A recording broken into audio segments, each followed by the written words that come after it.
why does he give us taste buds? Yeah. Why does he give us senses? Like, what is all of that? Like, because all of that has creative aspects to it. In terms of all of the things that we talk about in the characteristics of God, like, does this one really matter? Is that the same as just basically saying, God, you're dumb, or your creativity's dumb? So we bought 5. All right. Yeah. It's weird. Yeah. That's super weird. It sort of makes my eyeball twitch, like setting your alarm clock for 5:37 instead of 5:30 or 5:40. You have not seen my alarm situation. You know, like it's either zeros or fives, man. No. Like, why are you gonna do? I got every number, every combo, and there will be 15 alarms set every morning. 4:43. Make it 4:40. 4:45. Oh, but that extra 3 minutes really I know. helps. If you get up at 4 in the morning and you can get away with 4:43, you have to take those 3 minutes as they come. Plus, also the snooze is 9 minutes. That's not a 0 or a 5. There is no Do you not snooze hit? around You this don't house. hit snooze? No.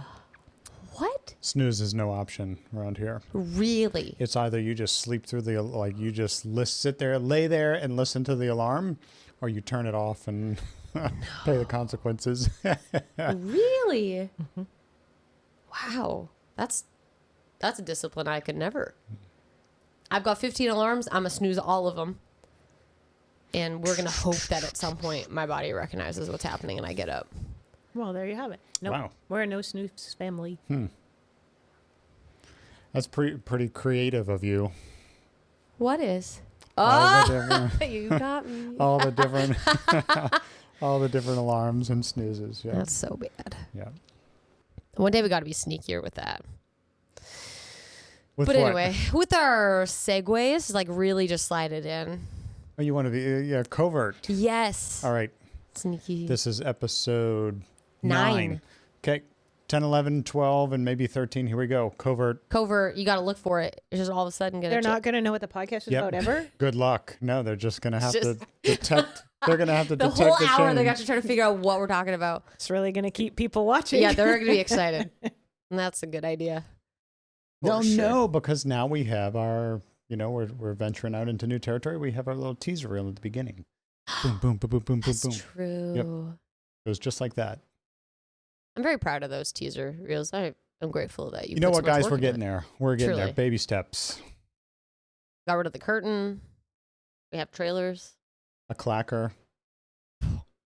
I mean, what We more run could this you town, ask man. for? What else is there? We've maxed out. We don't even know what else is in the realm of That's podcasting. true. We're like, what else would we change? We're like, we have no idea. We have it all. It's a beautiful posture to have, really. Don't know what you don't know. And, we're always learning. There's always more to learn. Anyway, I digress. We're really off the topic here. But today, this week, right now, On this episode. that's the one. On this episode, we get to talk about another aspect or facet of God, who he is, his character, why we love him. And this one is creative, is the word that we selected. God is creative. Mm-hmm. Newsflash. It's true.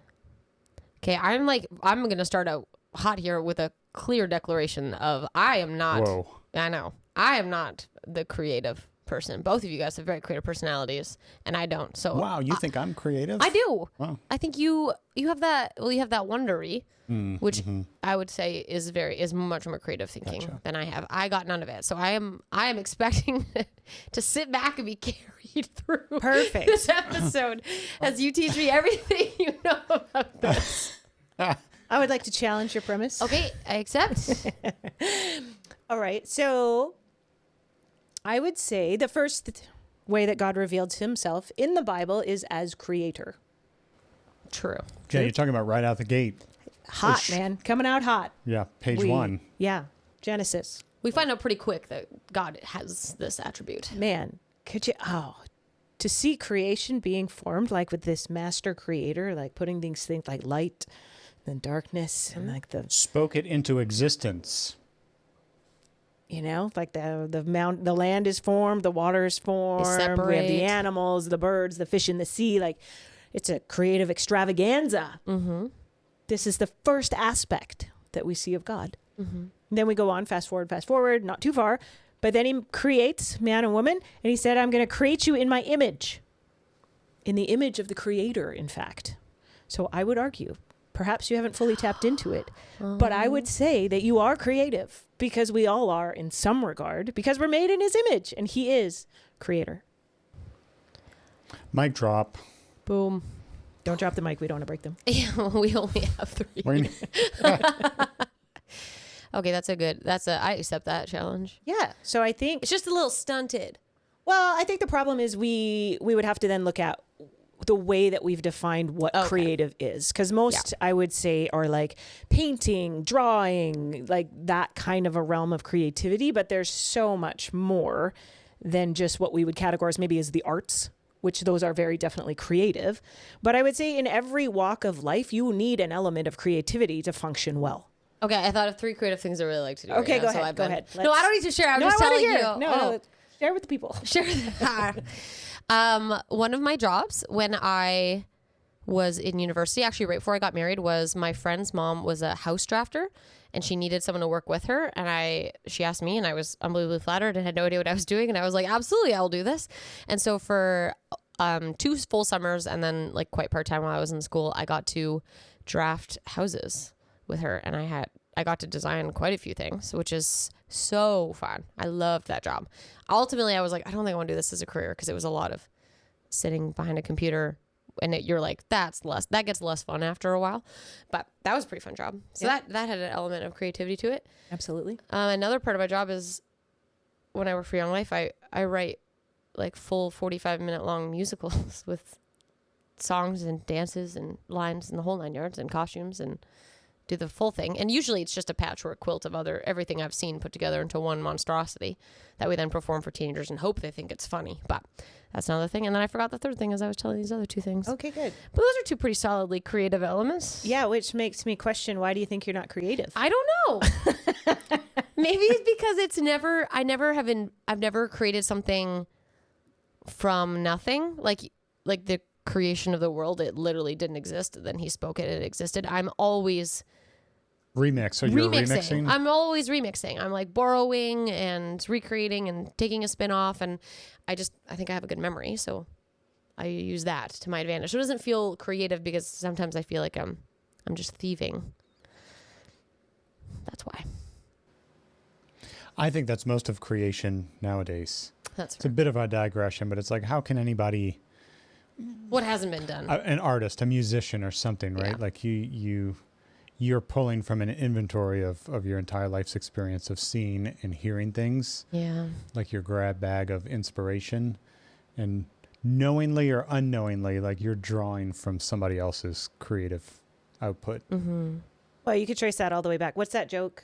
There's some joke where like evolutionists are like, oh, we can create the earth out of... Yeah, we've learned how to make man from dust. And then as they about to start doing, they about to demonstrate to the world they can create man from just mere dust. God says, get your own dust. Oh, that's funny. So anyway, I was thinking of that because really, all of it's from God. That's true. Right? We're drawing on the creative nature of God and what he's already created. And that inspires us, I think, to step into realms of creativity. Mm-hmm. So. You love creativity. I do. I'm a big fan. Well, I think it's, what do I think? I just think it's part of how we're wired. So just what we're kind of talking about here, being created in his image. And I think the fun part about any aspect of life is joining into the creativity of God. Like we could classify, I think every problem solved requires some sort of creativity. Yeah, that's true. Right. And so even there's a story of like musicians writing for their album. I don't remember who it was, but they have like everything, right? They have access to everything, and they're not like, they have everything they need, incredible musicians, all of this stuff, but they were lacking some creativity. They're like, well, what do we do? And so in order to create, then they had a stack of like cards that actually would create a problem. You would actually bring in a limit that they would have to overcome. That's cool. So they would pull a card And it would be like, I don't know what an example they were switching instruments or... Right. Everybody change instruments. Right. So then they would all, which would then create something different, and then you could grab onto it. So I would say like creativity, when it's just like this broad, do whatever you want, any way you want. I don't know that that's where creativity thrives. I think it's when we have some parameters that start pushing in on us, where you have to kind of solve problems or overcome things. That's when creativity really starts to kind of bubble up, because it's necessary. Right. So. Yeah, I always feel a little cheeky inside, or just like laughing at, scientists or whatever that are figuring out, there's people still right now, this very minute, trying to figure out like the Big Bang. Like, they're, the Hadron Collider or whatever in Europe, they're ramming atoms together to look for these hidden... I was like, yes, the Hadron Collimator. You could literally say anything and I'd be like, yes. Scientists, yeah. There's a place, I think, in Bern, Switzerland, somewhere, and scientists are studying, they ram atoms together at like almost the speed of light, and then see like what comes, like when two atoms smash together. Like they're trying to figure out how the Big Bang started. And it always makes me like chuckle, because it's just like God spoke it into existence. Like if they figured it out, the Big Bang, it was these two particles. Then it's like the dust thing. It's like, well, where did those two particles come from? Yeah. Oh, well, those came from, this. Like it'll be this never-ending search. They'll like, for me, it's the absurdity of, do you not, like, you're so smart and yet you're so blind at the same time to not see that you'll never be satisfied with the answer you're looking for. It's true. Yeah.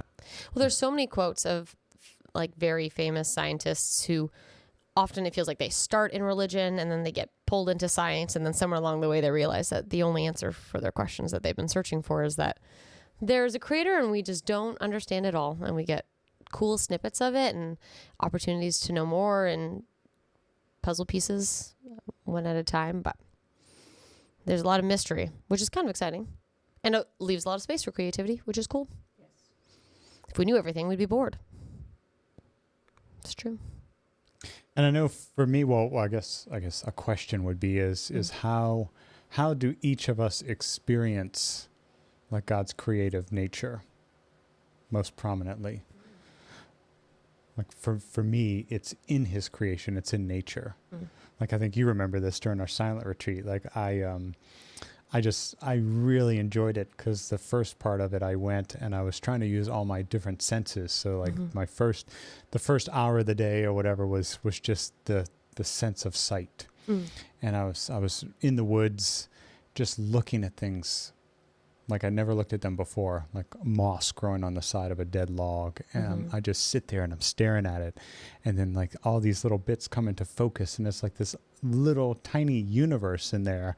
I'm like, what the heck? Like God created that thoughtfully, every single little bit of it, and every little piece of moss. There's so many different types out there, and the way the dewdrops are on them. I mean, just mind blowing that he is so thoughtful to create that. Like there's no real reason to be that meticulous or that detailed, right? Like he could have just, I mean, look at us, Minecraft or whatever, like everything's just like just Roblox or whatever. And one color green, one color brown, whatever, right? Yeah. But it's like, man, he is just infinite in his creative expression. I think nature is a huge place to discover that. Like you're saying, if you take a little small plot of land, like, I don't know, 10 by 10 even, and you look at the amount of species in that, like plants alone, like it's crazy how many different kinds of plants there are, or how many different kinds of animals there are, or the sea, or, even rock formations, and the sunset. Like there's just so many layers to enjoy God as creator. And it's interesting because the Bible basically says, hey, if nobody else is praising me, like the rocks will cry out, like creation itself will cry out, and creation itself is crying out, right? And that no one can have an excuse if they haven't heard the gospel. Well, creation has been preaching the whole time and pointing to there is a God, right? And so I think that to take some time and to slow down in nature, I think is a really powerful practice to experience the creative side of God, the creator that is God. And like you said, you kind of get to this point of like, it's so extravagant. Like there's so much sky. There's so many different creatures. There's like this crazy amount of abundance or extravagance where you're like, wow, who is this God? Like that it would be that vast. Mm-hmm. What about for you? Creation is definitely a big one. I think also like the actual arts itself. For me, it's just when people step into what they're created to do, right? And they step out in that expression, whether it is what we would classify as the arts, or if it would even be in business, or like anything that kind of comes into that realm of excellence where you're like, wow, like it could be a restaurant that is just run in a way where everything fits together and flows together. And like, you know, you have this incredible experience. I think there's creative measures in all of that. Yeah. And I think the way that things work together, how one thing plays off of another, like, I don't know. I think we've probably talked about this before, but there's just this idea of like supernatural coincidences, right? Where God lines something up where you hear this scripture from someone over here, and then you hear it maybe in a sermon over here, and then you hear it over here. Like I love the way that God orchestrates things creatively. Yeah. And I see that even in like businesses or in like shows, like in the arts, right? There's something, I can't really put my finger on it, like it's this, but when you see it and you take it in, you're like, wow, like there's an anointing on that, or there's a blessing on that, or there's something really beautiful about how they've embraced creativity into whatever they're playing out. That's very cool. That's fun because you would never think of that traditionally as creativity, but right. It really is when you break it down and look at all the pieces and how they fit together. It's so sweet. For me, I'm sure that there's lots of answers. It's funny, nature is like not an easy one for me. Like I'm like, oh, look, there it is. That's a tree and a rock. There they are. Like I'm not easily impressed, apparently. Maybe it's because I just grew up here where it's so pretty, so I just have this ridiculous standard and everything else. I'm like, this is okay. I'm a snob. I'm a nature snob. That's what I learned right now. We'll have to take it. You said you've never seen the Grand Canyon. I never have either, and we'll go. We'll see if I'm really impressed. We'll gauge your reaction. There we go. You've never been to the Grand Canyon either. That'll give you a different reaction. You think so? Really? Even isn't it just like a big hole? It's very vast. It's very vast. Or even like for me, anyway, maybe not, but there's like a rock wall hiking in Alberta. I think it's this trail you can hike on it, but it's like just massive. So the size of the mountains and stuff, a little bit more into like BC and Alberta, like you get around that and you just feel so small. Yes. And then the vastness of God, like you're so big, God. So I feel Grand Canyon is similar, where there's this very small feeling where you're just like, I am very little and God is not. And this is so well, maybe I'll go and I'll feel that way. Maybe I'll be like, this is a really big hole, and that will be where it ends. I don't know. I'll try. I'll be open to it. But for like my first gut instinct answer is probably music, which is funny because I've always been around music. Like my parents, they required it of me, but I gladly partook in playing an instrument all the time. And so I play the piano, and I come from a pretty musical family, but I'm not like that great. I can piece it together, but it's not as if it's like an area in which I am exceptionally talented and therefore I can, but it's something that I love to experience and partake in. And it's funny, I'm trying to come up, there's a word for when I only know it in the context of a worship team. I'm sure it exists in bands as well, but where there's like a person that's in the band and their job is to coordinate what's happening on the stage. So you get like a little special pedal on your microphone so you can turn it off to the house and then just speak into the ears of people. And it's like, that is my most favorite thing to do. Like I want to tell this person to do this, and then I want this person to layer in the third harmony now on this line. And I want to like conduct a room in terms of that musical sense all the time.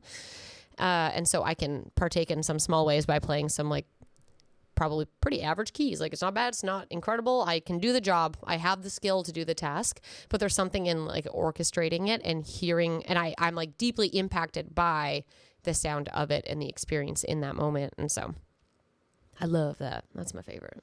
That's cool. I need to learn the name for that. Something. Not the master of ceremonies. Not the MC. No. Although I wouldn't mind being that either. He's master of something. Master of none over here. Kidding. I wonder if part of creative is I can't help but think the section of Job where God's like, brace yourself. Oh, yeah. I don't know verbatim, but I always like to say, like, brace yourself like a man, because I'm about to hit you with it, you know? And when he takes him on the tour of the universe? Yes. Oh, yeah. And you're just like, oh, wow.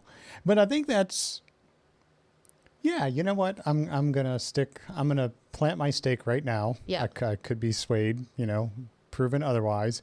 I bet you that's probably like the neatest part or one of the only parts in the Bible where God, it's as if he's defending himself, or he's just like, okay, you think this, brace yourself. I'm about to I'm going to unpack a lot of it for you. And he like takes him on a tour, and it's just like, where else in the Bible has God done that? You know, he alludes to it, and there's things we could formulate or speculate, but this is like God saying, like, check this out. And it's just like, you know, so much that he can't even handle it. Yeah, that's really cool. Have you ever been in those 4D movies? Oh, yeah. Yeah, like at Disneyland or whatever. I imagined that it was probably just like a 4D movie of a nature documentary, but also it was thousands of years ago, so we had no context. Like, I'm like, I feel like I've been on his trip. Just taking you around where you like fly over the things. Exactly, yeah. And then the whale comes up, and then you get a splash of water on your face, and you're like, wow. Yeah. Were you at the Young Life staff offsite where I shared that part from the Coneheads movie where he launches the little firework at the high school football game? Do you remember that scene where, so have to unpack it a bit. Like, I always like to use that as an example of like, you're so blown away by something, because in there, you know, like he launches his little firework, and it's just like one little thing goes up in the air and pop, and people are like, oh, what?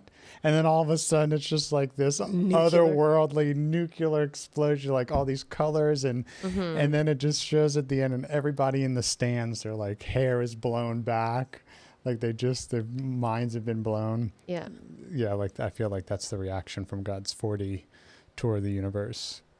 Yeah, 100%. I wonder if we could, you know what? I wonder if you could ask for that. Like, God, I just want a glimpse. Man, can you show me? Well, you can ask. Wow. Sure. Wow. Because there's stories like that. Yeah. Of people being, what do you call it? Open visions or taken places or shown things. Revelation, right? Ezekiel, reading Ezekiel, picked up by his hair, showed him some things. That's creative. That's pretty creative. The eyes and the wings and the... Okay, here's an idea. Here's a question.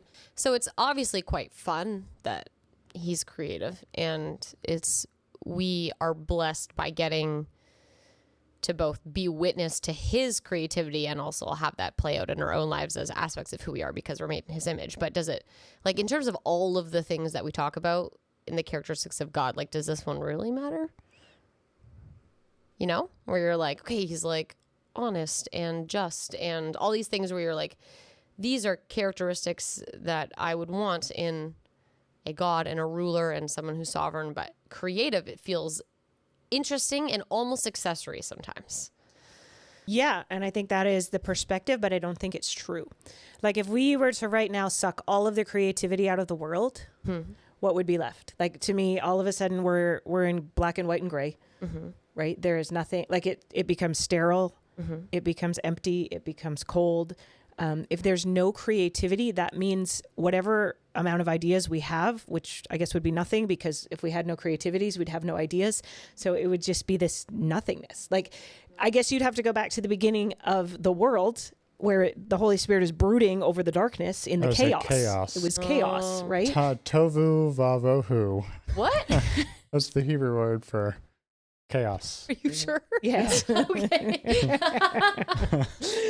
And so think about how God combated the chaos, like how he cut through it, and what took it forward was he created. He speaks order. Mm. And so creativity brought the order, it brought the formation, it brought all of it. And then we talked about this a little bit last podcast about Adam co-creating with God. Like it gave him purpose, it gave him meaning, it gave him direction. Like what would you do if you didn't co-create with God? What would you do in your life if there was no creativity? Like it's almost like I think of that scene in The Matrix where like they're eating the food and no, you never saw The Matrix. Oh my gosh. I'm so sorry. Okay. So in The Don't be Matrix, sorry. they're all like plugged in, like their bodies are in pods. Okay. And so they're all plugged in. So they're just living in their minds, but they think it's the real world. And so they're living in our world like it is. But really, what is it? Like they're using the power of their bodies to fuel things or something? Is that the... In this dystopian future, the robots took over. AI took over. Yes. Okay.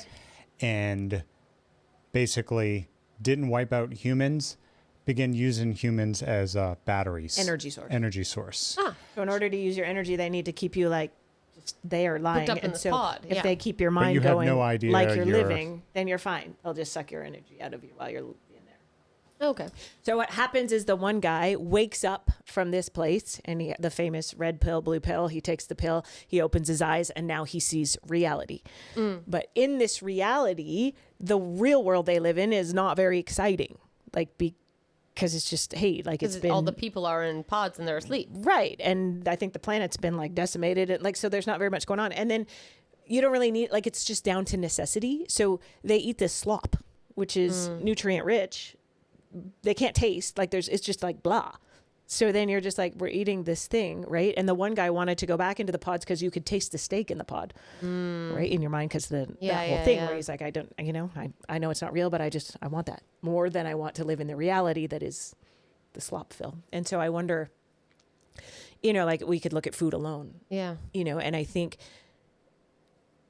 when you say it's like an accessory, it's like, no, this is the heart of who God is. Like, why does he give us taste buds? Yeah. Why does he give us senses? Like, what is all of that? Like, because all of that has creative aspects to it. And the flavors that we get to enjoy, this pleasure, is all tied in as well to like, this is just how good God is. Like he cares about us and he's like, yeah, I made this for your pleasure. Right. And then I think that co-creating with God is probably the greatest thing we could ever do. It's the partnership with him. And that's just living our lives with God, stepping into the things that he's opened up for us to do. Right. I love this topic because I just feel like I could go on and on and on about it, because you're talking about the Matrix, and the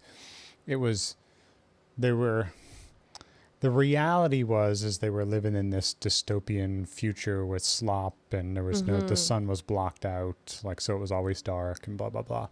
So the reality was like grim, and the make-believe world they were living in their head was nice. Yeah.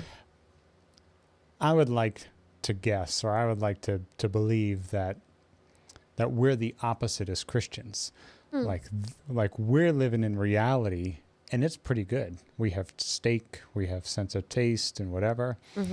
But the real world, or the where we're going, or I guess how would I unpack that?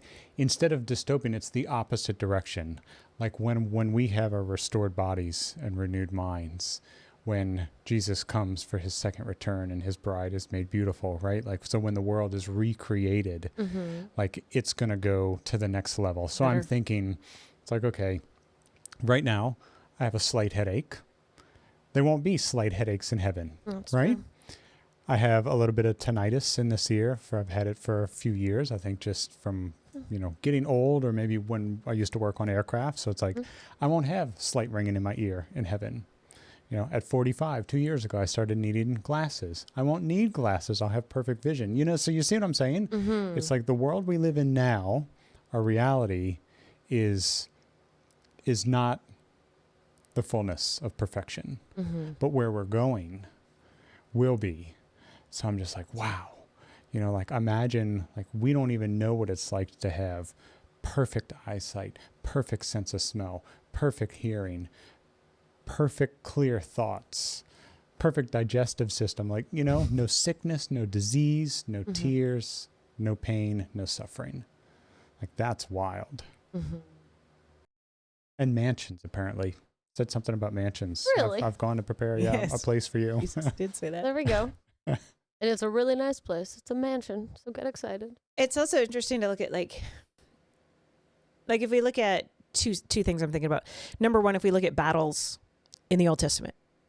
So like when they inquire the Lord and they go up to battle and all these different situations. And it's pretty interesting that so often God's like, hey, do it this way. Right. And then sometimes they would rely on that. They'd be like, hey, last time God said to do it this way. And so they'd try it that way and it would work. But then it was like, hey, just inquire of me. And because then I have this new thing. So it was always very creative. Right. Like where it's like, hey, the strategy this time is you're going to march around the walls, you know, once a day for 7 days. And then on the seventh day, you're going to march around 7 times. And then you're going to blow the horn. And then, you know, and it will which work. In our minds, we're like, well, that's crazy town. Like what's going on? But there's just this creative nature to who God is, right? All these battles were quite different in that. And I don't know if that's just he's just creative and so that's how it works, or to rely on him and not just to rely on routine or pattern. But similar also is, and maybe it's similar because maybe it's similar in what it is, that the way that Jesus healed was always very different. So again, he didn't have a pattern or a formula, but if we look at all the healings of Jesus, it's like, you know, even like when we're dealing with some blind eyes, like why, like, you know, one time I'm going to spit in the mud and I'm going to cake it on your eyes. It's another time I'm going to do it this way. And another time I'm going to do it this other way. This time I'm going to pray twice. Right. So you're like, wait a second, like what's going on here? Because we are so longing for formulas or something, right? Yeah. Which is the opposite of creativity. And I would also say perhaps just the opposite of like God's character and nature, right? It could almost be considered like rules or religion, when we define religion as like our works to try to reach God. Yeah. Like our way to make our own salvation or our own spiritual walk happen. We get into a religious thinking or a ritual thinking or patterns. But if we look through, you know, when God is coming against evil in the Old Testament, is very creative. When he's healing sickness, coming against evil in the New Testament is very creative. Like it's fascinating to me that it's just very different. Do you think creativity by nature is marked by a lot of unnecessary, for instance, how do I explain this? Like look at cathedrals and stuff back in the day. You know, like all these different little architectural features and, you know, filigrees here. Like filigrees are just like the little gold like leaves or whatever. Just unnecessary, right? Like instead of like, hey, let's just make a room. Like nowadays it's like square, like all 90-degree edges. It's white, black and white, whatever. Yeah. Maybe you'll do some shiplap, but like I know that can be creative, but am I explaining that? Creative by nature has a lot of unnecessary, like we're saying, you know, taste buds. Like, why do we have so many different tastes, or there's so many different smells, or there's so many different colors, or there's so many different plants? It's like, it almost seems unnecessary, but yet it is. So I'm just trying to think of good examples. Like, so my grandfather back in the day in New Orleans, he was a carpenter after the war. And when they built houses back in the day, and you can look at this, like some of the old homes, like in the 40s and stuff in New Orleans, they had like just, nowadays it would be considered an unnecessary detail or an unnecessary expense to have like, I don't know what they're called, like moldings on the front porch.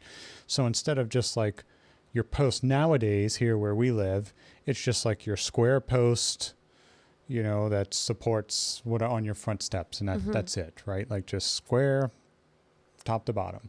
But back in those days, it might have been, you know, not square. It might have been had like features in it, like Roman columns almost, or something. But at the top, they had like like carved wood pieces, you know? And then now, like in even crown molding in homes, like in the corners, they had stuff.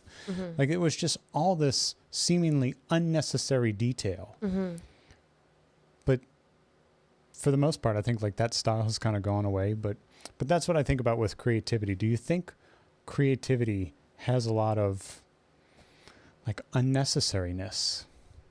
Not in a bad way, but just unnecessary in a good way. Well, I mean, no. I'm not so, saying. yes. I'm not making the case of like, oh, that was stupid how they did that. Like, what I'm saying is, it's like, there it is, and it's a byproduct of creativity. When we as in Young Life, the organization I work for, and not even me because I wasn't on staff at the time. That's the right word. A bunch of staff in, I believe it was Canada. They live in Canada for sure. Met with somebody who was going to help us create our core values, like to become unified around something. Obviously, like Young Life as the organization has those, and mission statements and all that, all good organizations do. And I don't know a lot about the process or what it was for or even what came out of it, but there's one story that we tell all the time about it. And it's that in their meetings, they were writing down all of the things. And they were, I think it was 5. Like they were trying to come up with 5 non-negotiable critical things about being on Young Life staff that are just, these are the rules. And there was one that all of them were like, we have to add this. And the advisor was like, you can't have this as a part of your like organization. And their thing was wasting time together. And he was like, you can't have this. And they were like, well, that's literally how you build relationship, is you waste time together. And through that, you find purpose. Like we talked about relationship in this last podcast. I'm like, that's how you do it. Like you want communication. You should waste time with God. You should spend time with him. If you want to build a friendship, you should waste time with people. Go in. That's such a good point. Yeah. Right. Yeah. Like go in without an agenda, without check boxes, without time limits, and just be with each other. And so I don't see how creativity could be any different than that in that. And waste time sounds like a negative thing, but it's describing the heart behind something. And so I think that some of the unnecessary components of creativity is what allows for the grandeur and the personal elements that strike you as an individual that the person next to you would never pay attention to. Like there was, someone got baptized at church, and they talked about how they went, I think, to Rome, and it was a cathedral there that they saw the cathedral and all of its grand, and it was so ornate. Like they're the most beautiful, incredible things in the world. And that's where he met God, was literally in the architecture of a building.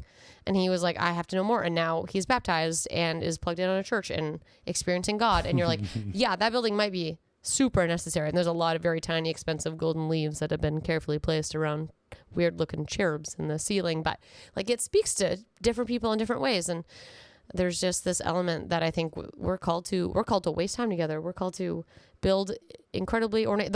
Like Noah's Ark has so many details in it, and you're like, surely was all of these necessary? And you go, they must be. Same with the tabernacle. That sucker has a lot of details.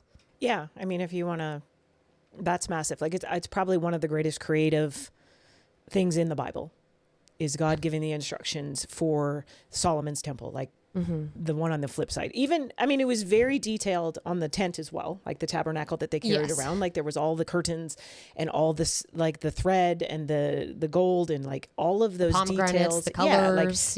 Do we need 100 pomegranates? Really? Like, exactly 100, please. You know what I mean? So all of those things where you're like, but it was meant to create something that was like the garden, where the original presence of God was, right? Like we carry this story through, where it's like the tabernacle and then into the Temple of Solomon and then into eventually the new world that comes, you know, the new Jerusalem, the new heaven, the new earth. Like there's this story that God is painting, and creativity is a huge part of that. And I believe that, based on thoughts alone, maybe I should read the Bible about it, but that there is an element of creativity that is actually meant to tie into evangelism. That the creative arts in the church, like if we look at kind of world systems and where we're at in North America and like Hollywood, the arts, the entertainment, all of that, I would say is strongly been veered towards probably more of a enemy influence, if you will. Yeah. Right? Like the arts and entertainment in our society, like Hollywood and all of that, like they're pushing forward agendas that don't really align with the ways of God. No. We can Often. see that. Yes. Yeah. And so when stuff like that happens, I start to ask the question, why is that? Why is this area so powerful? Why does the enemy want to infiltrate the arts? Why does he want to infiltrate the schools? Why does he want to infiltrate the church? Like you start looking at these realms of influence, these realms in society that influence people. And so then we know that the enemy can only counterfeit things. Yeah. So only twist, only pervert, cannot create. No. So this is a very interesting distinction. We have a God of all creation who creates all the time and who is creative, and we're made in the image of God, so we can create with God. Now the enemy can't create, but it can pervert. Yeah. And so now there's this push through the arts and entertainment to just get weirder and weirder and more perverted and pushing forth agendas that just don't line up with the kingdom of God at all. But it is a powerful way to communicate because the world is taking notice and people are being influenced. Yeah. Right? More and more we look at kids who are kind of sucked up into that world and you're like, where are you getting your ideologies from? Where? Well, we know. Yeah. We can tell, right? Like the fruit of what you believe has come through your influences on social media, on the, through all the entertainment that you're watching. So then it's like, well, I think we as the church in the last, I don't know how many years, several years, 50, 100 years, have taken a back seat in that realm. Like the church kind of pulled back in the world and was like, hey, we're going to hang out in our little churches and we don't want to be of the world. Right. So we're just going to huddle in here where it's safe, as the rest of the world now kind of the enemy goes, okay, you guys hang out in your little churches and just keep to yourself. Meanwhile, I'm going to be out here going after the influential places of the world. And so I want to know, like, hey, God, what sort of creativity did you want the body of Christ? Do you want the body of Christ to step out in?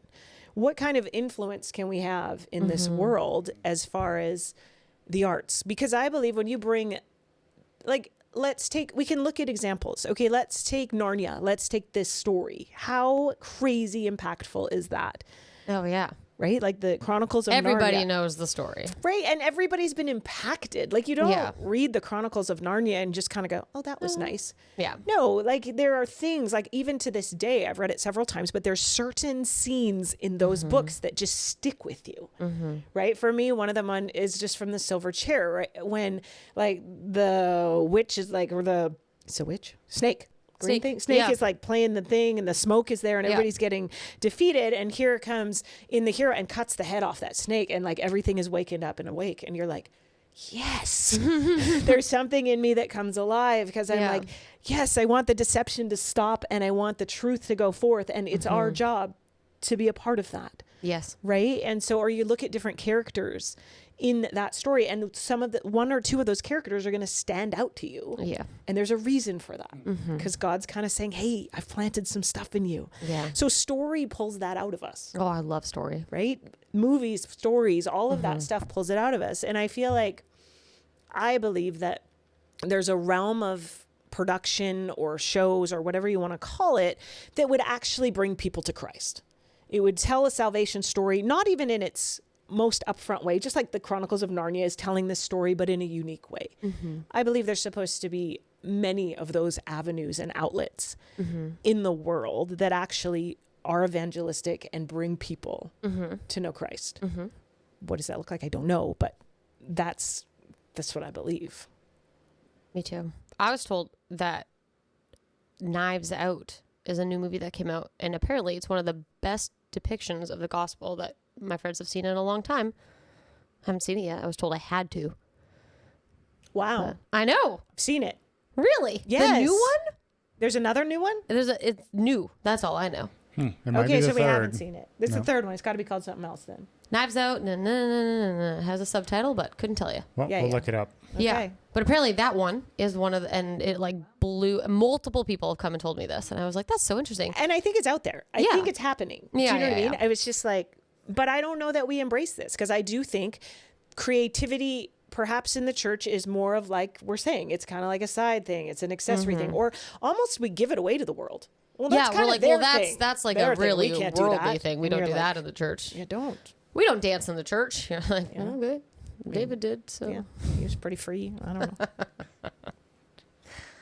No, I don't think and I don't think we're making a case for this either here, but I don't believe that creativity is just tied to the arts or, filigrees or crown molding or pomegranates in the tabernacle or whatever, or music and movies.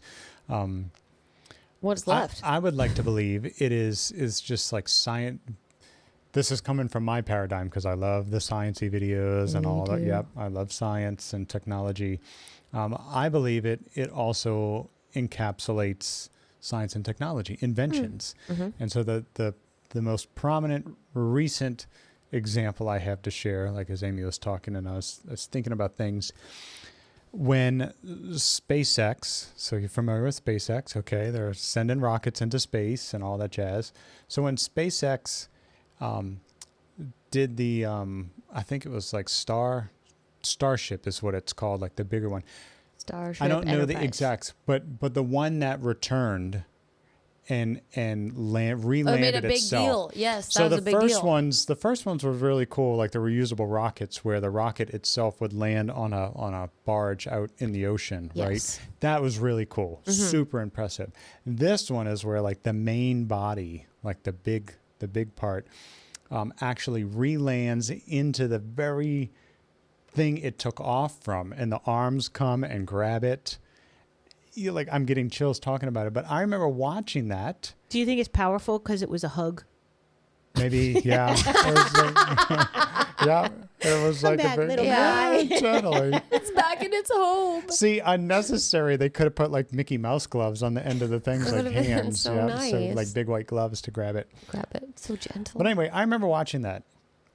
And I was watching it like where it was on their YouTube channel, and it was live, and so they had like a multi-camera feed, and they showed the control room, all the people in there or whatnot. But you could hear multiple people talking. You could see all the trajectory stuff of how fast it was going. So you saw it all happening, and they're like doing the countdown. Here it is, like returning, falling back to Earth, like thousands of miles an hour, or whatever, and then it was like this magical moment. It comes and the boosters reignite, and then you see it slowing up and people are talking about it, and it catches and everybody just starts like cheering.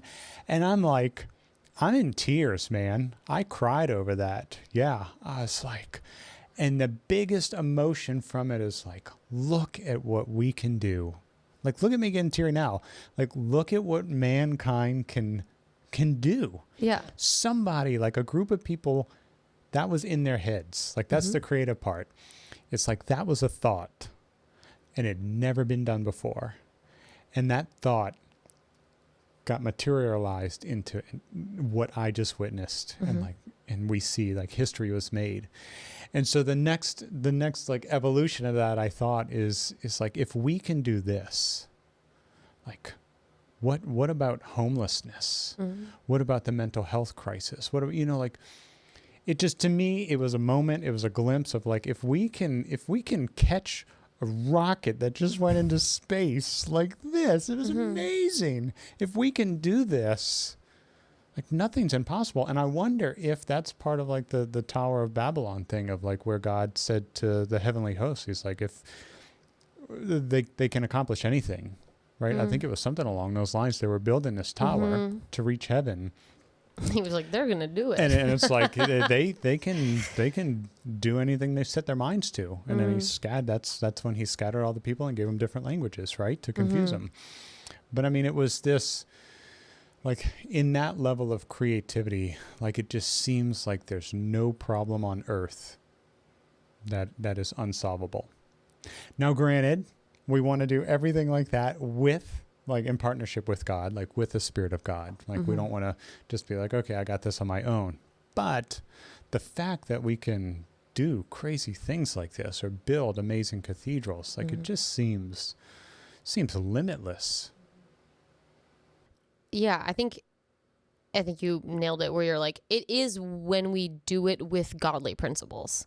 Like, I think that you can even see it in non-Christian businesses, films, all these, like, what you could pick any arena and you will see people doing it with excellence. And you're like, what is the secret sauce? And you look at it and often it is just so many biblical principles layered in over and over again. So you're like, man, you could receive the blessing of that without even knowing your source, just by you're living your life aligned with kingdom values. So how much more can we partner in with that through awareness and intentionality and see these seemingly enormous barriers get stripped away through creativity and partnership and working with the creator. It's cool stuff.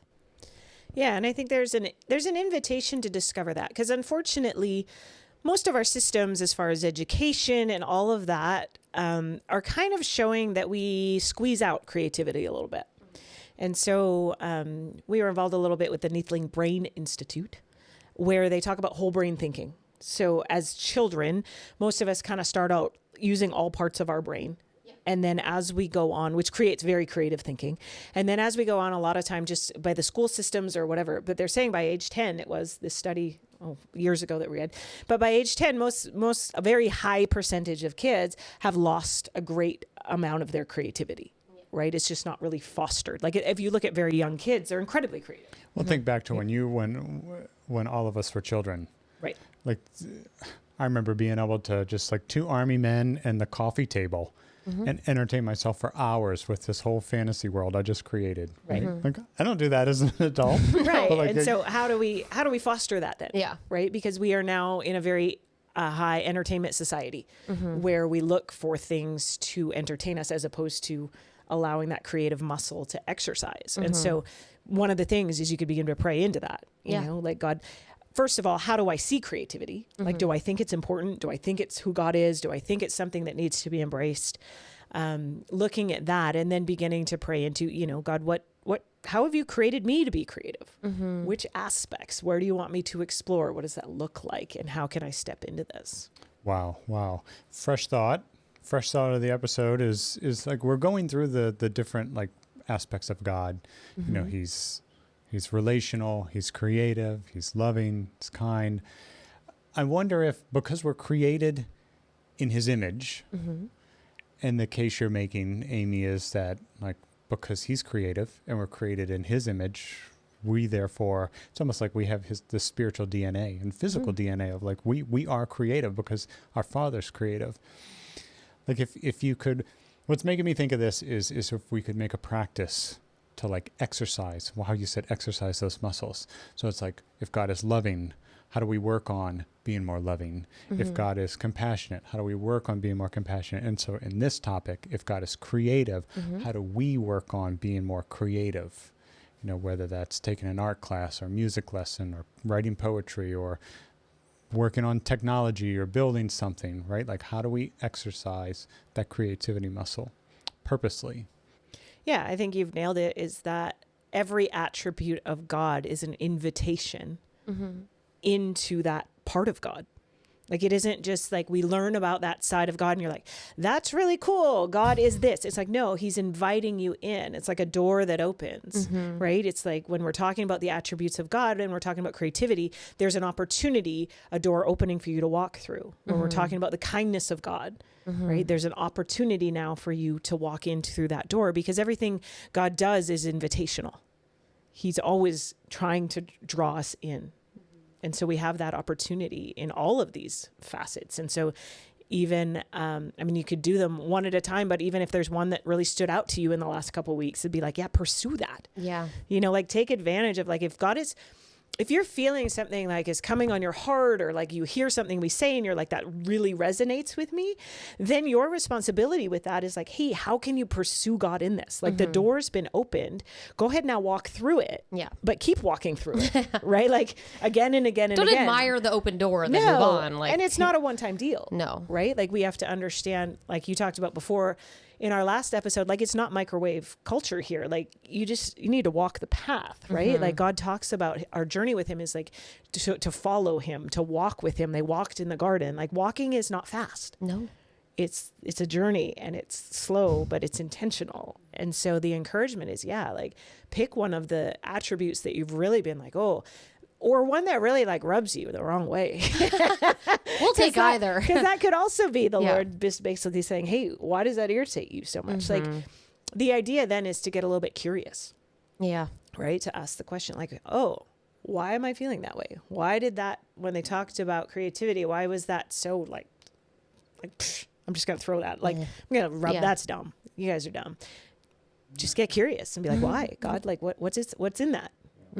What's making me think that? If somebody thought like creativity was dumb, is that the same as just basically saying, God, you're dumb or your creativity's dumb? Just a thought. If someone thinks creativity in general. Yeah, like I'm wondering if we were to say, if we were to dismiss any of those attributes, like if that would be an error, because it's like, no, all of them are, it's making me think of like the body of Christ. We're all different. We all play our parts. It's like all of those, every attribute of God or everything that we talk about, whether it's creativity or, whatever. They're all necessary. They're all beautiful. They're all an aspect of God's nature and character. And probably they're all available to us. So we shouldn't dismiss any of them, any opportunity, any invitation, whether it's for ourselves or in other people around us. Yeah, but at the same time, God is relentless. Like he's so faithful and he's so kind, so that if you come up against this thing and you're not ready to walk through that door and you're not feeling like you can do that, you can walk right past it and he'll give you another opportunity. Like he's so loving that way. Do you know what I mean? That is the invitational God, where he's like, hey, I invited you here, but he's like, well, I'm done now. Yeah. He'll be like, no, just keep walking down that hallway and eventually you'll find that door is there again. He'll come back. And maybe at that point you'll be ready to walk through it. Like that's his steadfastness or his loving kindness or his patience, right? Like he's so much more relentless in that pursuit, but he's also okay with like our slowness, I guess. Yeah. Yeah, because it has to be our choice. We can't be forced. No. Because then it's not authentic and real. Yeah, but it's sweet. Like there is that continual